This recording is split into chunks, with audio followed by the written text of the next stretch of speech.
একের পর এক হুমকি মোকাবেলা করে এখনও টিকে আছে বাঙালি কমিউনিটির প্রাণের ব্রিকল্যান্ড। বাঙালি কমিউনিটির ব্যবসা বাণিজ্য ক্রমশ কমতে থাকলেও এখনও ব্রিকল্যান্ড মানেই বাঙালি কমিউনিটির পরিচয়। এবার যোগ হয়েছে ট্রুম্যান এস্টেটের নতুন প্রকল্প। সেফ ব্রিকল্যান্ড নামের একটি সংগঠন বলছে এই প্রকল্প বাস্তবায়ন হলে কমিউনিটি এবং ব্রিকল্যান্ডের বৈচিত্র্য হুমকির মুখে পড়বে। ইতিমধ্যে আইনি লড়াইয়ের দিকে এগিয়েছে ট্রুম্যান। সেফ ব্রিকল্যান্ডও পাল্টা লড়াই করতে চায়। এর জন্য কমিউনিটির সবাইকে এগিয়ে আসার আহ্বান জানালেন সংগঠনটির নেতারা। বিস্তারিত জানাচ্ছেন আসাদুজ্জামান শুভ। ক্যামেরায় ছিলেন মোহাম্মদ রেজাল করিম মৃধা। বাঙালি কমিউনিটির স্মারক ব্রিকল্যান্ড। ব্যবসা বাণিজ্য শিল্প সংস্কৃতির চর্চার প্রাণকেন্দ্র ব্রিকল্যান্ডে দিন দিন ফিকে হচ্ছে কমিউনিটির দাপট। উচ্চ ভাড়া ও বিজনেস রেটের কারণে সরে গেছে অনেক ব্যবসায়ী। সেখানে এবার ট্রুম্যান এস্টেটসের প্রস্তাবিত বহুতল বাণিজ্যিক ভবন নির্মাণ নিয়ে দেখা দিয়েছে বিতর্ক। এ প্রকল্প থামাতে সেফ ব্রিকল্যান্ড নামের একটি সংগঠন প্রতিবাদী হয়ে উঠেছে। ট্রুম্যান বাড়ির মালিক যিনি, উনি চাচ্ছেন যে উনি এখানে ব্রিকল্যান্ডে হোটেল মোটেল করবেন। এখানে এই হোটেল মোটেল এগুলা করলে আপনার এখানকার রেট বেড়ে যায়, কাউন্সিলের রেট বেড়ে যারা ছোটো ব্যবসায়ী যারা এখানে আছে, যেমন রেস্টুরেন্ট ব্যবসায়ী বা ক্ষুদ্র, তারা আপনার এখানে রেট দিতে পারবে না, তো ব্যবসা বন্ধ হয়ে যাবে। সেফ ব্রিকল্যান্ড ক্যাম্পেইনটা হলো যে আমরা চাই এই যে 10 একর জায়গা আছে ট্রুম্যান ব্রিকল্যান্ড, এই 10 একর জায়গার উপরে সোশ্যাল হাউজিং হবে। যেহেতু টাউন হাউজিং ক্রাইসিস আছে, এখানে প্রায় 22,000 ফ্যামিলি ওয়েট করতেছে হাউজিংয়ের জন্য। শুধু আমরা চাই এখানে হাউজিং হবে। কাউন্সিল আমাদের একমত হয়েছে কমার্শিয়াল ল্যান্ডর ভ্যালু ইনক্রিজ করা আর কমার্শিয়াল ল্যান্ডর ভ্যালু ইনক্রিজ করা ওদের নয়া কমার্শিয়াল ডেভেলপমেন্ট করার কারণে। সো একটা রিসার্চ করা হয়েছে যেহেতু নয়া একটা ডেভেলপমেন্ট করা হয়, যেন যারা আশেপাশে জায়গা কমার্শিয়াল 25% ইনক্রিজ ভ্যালু করা হয়।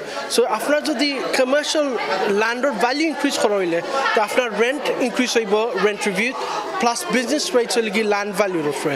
So best way to keep then rents low or business rates low in একটা residential development করবার দায়। গত জুলাই মাসে টাওয়ার হ্যামলেটস কাউন্সিল এই প্রকল্পের 4টি আবেদনই খারিজ করে দেয়। কিন্তু ট্রুম্যান প্ল্যানিং ইন্সপেক্টর রেটে আপিল করায় শুরু হচ্ছে 12 দিনের বিশেষ পাবলিক ইনকোয়ারি। এটি অনুষ্ঠিত হবে 14 থেকে 25 অক্টোবর পর্যন্ত। আমরা লোকাল কমিউনিটির লগে কনসাল্ট করছেন, লোকাল গ্রুপস লগে কনসাল্ট করছেন এন্ড এই প্ল্যান ডিভাইস হইছে। আনফরচুনেটলি তারা ট্রুম্যান ব্রিউরিটা লিগালি চ্যালেঞ্জ করছে, so we had to dispose of that. But currently the mayor and the council is working on a local plan, which everything from the master plan is in the local plan. স্থানীয় বাসিন্দা ও ব্যবসায়ীরা বলছেন এ প্রকল্প বাস্তবায়ন হলে ছোট ব্যবসা বাণিজ্য ও কমিউনিটি উচ্ছেদের ঝুঁকিতে পড়বে। তাই তারা বিকল্প ব্রিকল্যান্ড মাস্টার প্ল্যান উপস্থাপন করেছে, যেখানে সাশ্রয়ী ভাড়া, কমিউনিটি সুবিধা এবং ক্ষুদ্র ব্যবসার সুরক্ষাকে অগ্রাধিকার দেওয়া হয়েছে। আমরা ব্রিকল্যান্ড থেকে বহুত মানুষ বাড়ে গেছে, মানে ডিফারেন্ট এরিয়াজে তারা মুভ হয়ে গেছে কি, কিন্তু আমরা একটা ব্রিকল্যান্ডের যারা জন্ম হয়েছি এলাকা, যারা সারা জীবনই কাটাইছি, মানে আস্তে আস্তে একটা রিসার্জেন্স ওইল। আমরা লোকাল ব্রিকল্যান্ড হও বা ব্যবসা হল হও অ্যান্ড ওয়াইডার কমিউনিটি একটা সেন্টিমেন্ট আছে, অ্যান্ড ইনশাআল্লাহ we are working together two actually bring back the spirit of Brickland. Safe Brickland campaign group জনগণকে সক্রিয় অংশগ্রহণের আহ্বান জানিয়েছেন। তবে আইনি লড়াই চালাতে প্রয়োজন প্রায় 30,000 পাউন্ড। ইতিমধ্যে 10,000 পাউন্ডের প্রতিশ্রুতি পাওয়া গেছে বলে জানিয়েছে সংগঠনটি। আরও প্রয়োজন 20,000 pound. The history of Brick Lane, the heritage of Brick Lane and the people who live there now. And the best way to achieve that is to come to the Planning Inspectorate and make the Planning Inspector aware of the implications of this scheme. That what we need is housing and not offices. We've communicated with the community, we're working with community groups in community centres like here today, with planners, with architects, with politicians as well, and we think that the future of Brick Lane stands in people's hands. ইনকোয়ারির আগের দিন Brickland জুড়ে একটি র্যালিরও প্রস্তাব দেওয়া হয়েছে। যা আগামী 14 October থেকে পাবলিক ইনকোয়ারি শুরু হচ্ছে, সম্ভবত ব্রাডিয়ার সেন্টারে হবে, এটাতে যাতে পার্টিসিপেট করেন।